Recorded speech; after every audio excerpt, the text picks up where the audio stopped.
जय श्री राधे कृष्णा। ओम लक्ष्मी नारायणे नमः। ओम नमो भगवते वासुदेवाय नमः। प्रिय भक्तजनों, जैसे कि आप जानते हैं, कार्तिक मास की कथा बहुत ही लाभ देने वाली है और इसके श्रवण मात्र से ही हमारे बहुत से कष्टों का नाश होता है। कार्तिक मास में किए गए पूजा, भक्ति और दान का कहीं अधिक गुना फल मिलता है।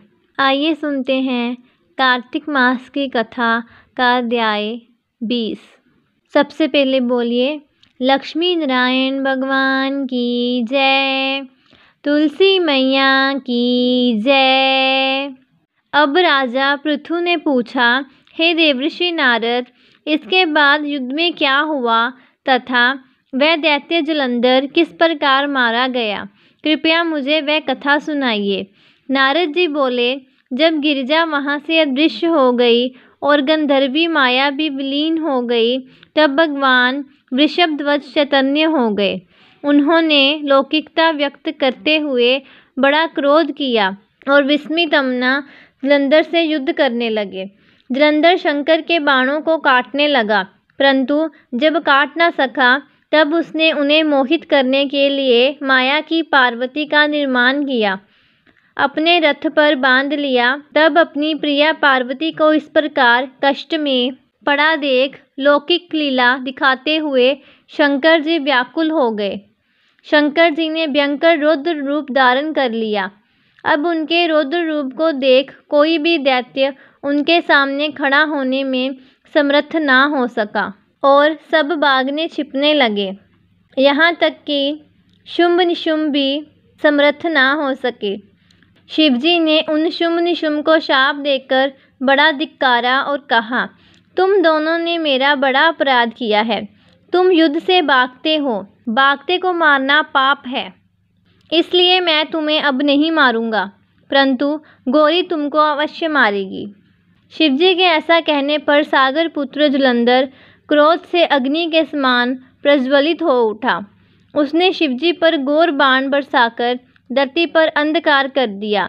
तब उस दैत्य की ऐसी चेष्टा देखकर शंकर जी बड़े क्रोधित हुए तथा उन्होंने अपने चरणांगुष्ठ से बनाए हुए सुदर्शन चक्र को चलाकर उसका सिर काट लिया। एक प्रचंड शब्द के साथ उसका सिर पृथ्वी पर गिर पड़ा और अंजन पर्वत के समान उसके शरीर के 2 खंड हो गए। उसके रुद्र से संग्राम भूमि व्याप्त हो गई। शिवाज्ञा से उसका रक्त और मांस महारौरव में जाकर रक्त का कुंड हो गया तथा उसके शरीर का तेज निकलकर शंकर जी में वैसे ही प्रवेश कर गया जैसे वृंदा का तेज गौरी के शरीर में प्रविष्ट हुआ था। जलंधर को मरा देख देवता और सब गंधर्व प्रसन्न हो गए। आइए सुनते हैं कार्तिक मास से जुड़ी एक बहुत ही महत्वपूर्ण कहानी। एक ब्राह्मण और ब्राह्मणी थे। वो 7 कोस दूर गंगा जमुना स्नान करने जाते थे। रोज इतनी दूर आने जाने से ब्राह्मणी थक जाती थी। एक दिन ब्राह्मणी कहती है कि कोई बेटा होता तो बहू आ जाती। घर वापस आने पर खाना बना हुआ तो मिलता, कपड़े धुले मिलते। ब्राह्मण कहता है कि तूने भली बात चलाई, चल मैं तेरे लिए बहू ला ही देता हूँ। ब्राह्मण फिर बोला कि एक पोटली में थोड़ा सा आटा बांध दे, उसमें थोड़ी सी मोहर अशर्फी डाल दे।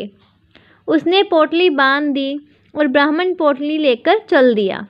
चलते चलते कुछ ही दूर एक गांव में जमुना जी के किनारे बहुत सारी सुंदर लड़कियां अपने घर बनाकर खेल रही थी। उनमें से एक लड़की बोलती है कि मैं तो अपना घर नहीं बिगाड़ूंगी, मुझे तो रहने के लिए ये घर चाहिए। उसकी बात सुन ब्राह्मण के मन में वही लड़की छा गई और मन ही मन सोचने लगा कि बहू बनाने के लिए यही लड़की ठीक रहेगी। जब वह लड़की जाने लगी तो ब्राह्मण भी उसके पीछे चला और जब वह लड़की अपने घर पहुंचती है तब बूढ़ा ब्राह्मण बोला, बेटी, कार्तिक का महीना है, मैं किसी के यहाँ खाना नहीं खाता। तुम अपनी माँ से पूछो कि मेरा आटा सान कर 4 रोटी बना दोगी क्या? यदि वह मेरा आटा छानकर रोटी बनाएगी तभी मैं खाऊंगा। लड़की अपनी माँ को सारी बात बताती है। माँ कहती है कि बेटी, बाबा से कह दे कि रोटी में 4 रोटी वह भी खा लेंगे। लेकिन लड़की कहती है कि नहीं माँ, बाबा ने कहा है कि मेरा आटा छान कर बनाओगी तभी वह खाएंगे। तब उसकी माँ कहती है कि ठीक है, जा बाबा से कह दे कि अपना आटा दे दे। उसने आटा छाना तो उसमें से मोहर शर्फी निकलती है। वह सोचती है कि जिसके आटे में इतनी मोहर शर्फी है उसके घर ना जाने कितनी होगी। जब ब्राह्मण रोटी खाने बैठा तो लड़की की माँ बोली, बाबा तुम लड़के की सगाई करने जा रहे हो। बाबा बोला कि मेरा लड़का तो काशी बनारस पढ़ने गया हुआ है, लेकिन अगर तुम कहो तो मैं खांड कटोरे से तेरी लड़की को ब्याह कर साथ ले जाऊं। लड़की की माँ बोली, ठीक है बाबा, और वह ब्याह कर लाया। घर आकर बोला, रामू की माँ दरवाज़ा खोलकर देख, मैं तेरे लिए बहू लेकर आया हूँ, आकर बहू का स्वागत सत्कार कर। ब्राह्मणी बोली, दुनिया ताने मारती थी, अब तू भी मार ले। हमारे तो 7 जन्म तक कोई बेटा बेटी नहीं है, तो बहू कहाँ से आएगी? ब्राह्मण बोला, ना, तू दरवाज़ा तो खोल। ब्राह्मणी ने दरवाज़ा खोला तो सामने बहू खड़ी दिखी। तब वह आदर सत्कार से बहू को अंदर ले गई। अब जब ब्राह्मण ब्राह्मणी नहाने जाते तो बहू घर का सारा काम करके रखती, खाना बनाती और सास ससुर के कपड़े धोती और रात में उनके पैर दबाती। इस तरह से काफ़ी समय बीत जाता है। सास बहू को सीख देती है कि बहू, चूल्हे की आग ना बुझने देना और मटके का पानी ख़त्म ना होने देना। एक दिन चूल्हे की आग बुझ गई। बहू बागी बागी पड़ोसन के घर गई और बोली, मुझे थोड़ी सी आग दे दो, मेरे चूल्हे की आग बुझ गई है। मेरे सास ससुर सुबह 4 बजे से बाहर गए हुए हैं और वह थके हारे वापस आएंगे। मुझे उनके लिए खाना बनाना है। पड़ोसन कहती है, अरे तू तो बावली है, तुझे तो ये दोनों मिलकर पागल बना रहे हैं। इनका ना कोई बेटा है और ना ही कोई बेटी ही है।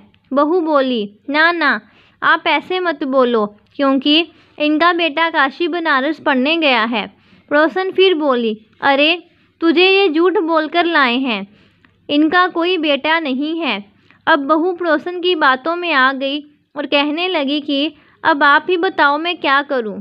पड़ोसन कहने लगी, करना क्या है? जब सास ससुर आए तब जली फूंकी रोटी बना देना, अलूनी पलूनी दाल बना देना, खीर की कड़छी दाल में और दाल की कड़छी खीर में डाल देना।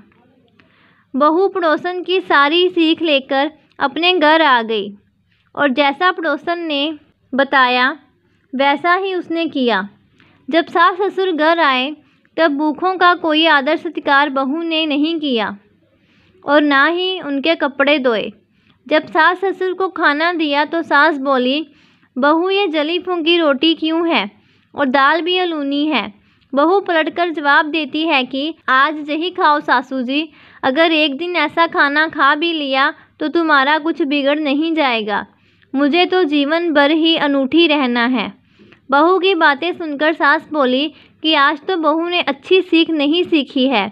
अब बहू फिर से पड़ोसन के घर भागती है और कहती है कि अब आगे बताओ कि मुझे क्या करना है। पड़ोसन बोली कि अब तुम 7 कोठों की चाबी मांग लेना। अगले दिन जब सास जाने लगी तो बहू अड़ गई कि मुझे तो 7 कोठों की चाबी चाहिए। तो ससुर कहने लगा कि दे दो इसे चाबी, आज नहीं तो कल चाबी इसे ही देनी है। हम आज हैं कल नहीं, इसलिए चाबी दे दो। सास ससुर के जाने के बाद बहू ने कोठे खोलकर देखे तो किसी में अन्न भरा है, किसी में धन भरा है, किसी में बर्तन भरे हैं, सभी में अटूट भंडार भरे पड़े हैं। जब बहू ने 7वां कोठा खोला तो उसमें महादेव जी, पार्वती जी, गणेश जी, लक्ष्मी जी, पीपल पथवारी, कार्तिक के ठाकुर, राई दामोदर, तुलसा जी का बिड़वा, गंगा जमुना बह रही है, 36 करोड़ देवी देवता भी विराजमान हैं और वहीं एक लड़का चंदन की चौकी पर बैठा माला जप रहा है। ये सब देख बहू लड़के से कहती है, तू कौन है? लड़का कहता है कि मैं तेरा पति हूँ, दरवाज़ा बंद कर दे। जब मेरे माँ बाप आएंगे तब खोलना। सारा नज़ारा देखकर बहू बहुत खुश हुई और नाचती फिरने लगी। 16 श्रृंगार कर सुंदर वस्त्र पहन और सास ससुर का इंतज़ार करने लगी। उनके लिए 36 प्रकार के पकवान बनाकर रखे। सास ससुर जब वापस आए तब उसने उनका बहुत आदर सत्कार किया, उनके कपड़े धोए, उनके पैर दबाए। बहू सास के पैर दबाते कहने लगी कि माँ जी, आप इतनी दूर 12 कोस यात्रा करके गंगा जमुना का स्नान करने जाती हो, थक जाती हो, तो तुम घर में स्नान क्यों नहीं करती हो? बहू की बात सुन सास कहने लगी कि भला गंगा जमुना भी घर में बहा करती है क्या? बहू बोली, हाँ माँ जी, बहती है, चलो मैं आपको दिखाती हूँ। उसने 7वां कोठा खोलकर दिखाया तो उसमें गणेश, लक्ष्मी, महादेव, पार्वती, पीपल पथरावी, माता लहरा रही है, तुलसा जी लहरा रही है, कार्तिक के ठाकुर, राई दामोदर, गंगा जमुना बह रही है, 36 करोड़ देवी देवता विराजमान हैं और वहीं तिलक लगाए चंदन की चौकी पर एक लड़का माला जप रहा है। माँ ने कहा कि तू कौन है? लड़का बोला, माँ मैं तेरा बेटा हूँ। बुढ़िया फिर बोली, तू कहाँ से आया है? लड़के ने कहा कि मुझे कार्तिक देवता ने भेजा है। बुढ़िया कहती है कि बेटा, ये दुनिया कैसे जानेगी, कैसे जानेगा मेरा घर का धनी, क्या जानेगी देवरानी जेठानी, क्या जानेगा मेरा अगड़ बगड़ पड़ोस के तू मेरा ही बेटा है। बुढ़िया ने विद्वान पंडितों से सलाह ली तो वह बोले, इस पार बहू बेटा साथ खड़े हो जाएं और उस पार बुढ़िया खड़ी हो जाए। बुढ़िया ने चाम की अंगियां पहनी हो, छाती में से दूध की धार निकले, बेटे की दाढ़ी मूछ भीगे, पवन पानी से गठजोड़ा बंधे, तो तब जाने कि ये बुढ़िया का ही बेटा है। उसने ऐसा ही किया।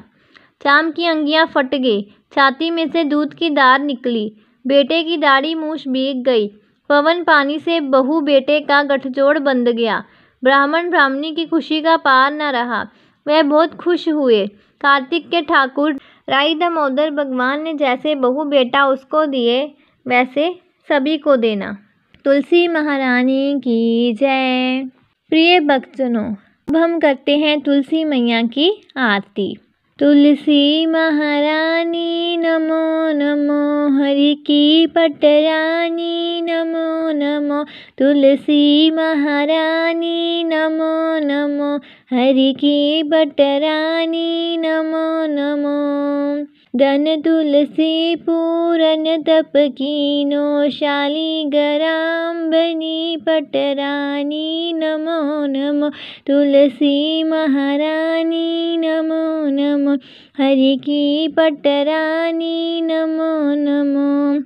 जाके पत्र मंजरी कोमल, श्रीपति कमल चरण लिपटानी नमो नमो, तुलसी महारानी नमो नमो, हरि की पटरानी नमो नमो। धूप दीप नैवेद्य आरती, पुष्पन की वर्षा बरसानी नमो नमो, तुलसी महारानी नमो नमो, हरि की पटरानी नमो नमो। 56 भोग 36 व्यंजन, बिन तुलसी हरि एक न मानी नमो नमो, तुलसी महारानी नमो नमो, हरि की पटरानी नमो नमो। सब सखी मैया तेरो जश गावे, भक्ति दान दीजिए महारानी नमो नमो, तुलसी महारानी नमो नमो, हरि की पटरानी नमो नमो, तुलसी महारानी नमो नमो, हरि की पटरानी नमो नमो। प्रिय भक्तजनों, कार्तिक मास की कथाएं श्रवण करने के लिए और जानकारी प्राप्त करने के लिए हमारे चैनल के साथ बने रहें। चैनल को सब्सक्राइब करें और वीडियो को ज़्यादा से ज़्यादा शेयर करें। श्री लक्ष्मी नारायण भगवान की जय। जय श्री राधे कृष्णा।